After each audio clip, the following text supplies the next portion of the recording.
ಕಡೆ ತಿರುಗಮ್ಮ, ಅವ್ರ ಕಡೆ ತಿರುಗಿ ಮಾತಾಡು, ಅವ್ರ ಕಡೆಗೆ.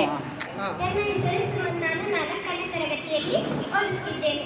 ನಾನು ಮರದ ಪಾತ್ರ ಮಾಡುತ್ತಿದ್ದೇನೆ. ನನ್ನನ್ನು ತರು ವೃಕ್ಷ ಎಂದೆಲ್ಲ ಕರೆಯುತ್ತಾರೆ. ನಾನು ಪ್ರಾಣಿ ಪಕ್ಷಿಗಳಿಗೆ ವಾಸಸ್ಥಾನ.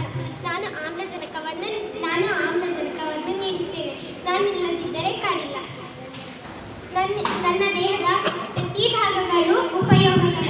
ನನ್ನನ್ನು ಕಳೆಯಬೇಡಿ. ನಾನಿದ್ದರೆ ನಿನ್ನ ಜೀವನ.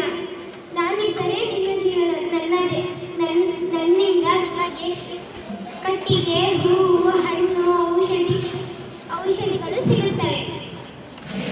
ನಾನಿದ್ದರೆ ಮಾತ್ರ ಈ ಭೂಮಿ ಸುಂದರ. ಮರಗಳೇ ಇಲ್ಲದಿದ್ದರೆ ಬರಡು ಭೂಮಿಯಾಗುತ್ತದೆ. ಜೀವಿಗಳು ನಾಶವಾಗುತ್ತವೆ.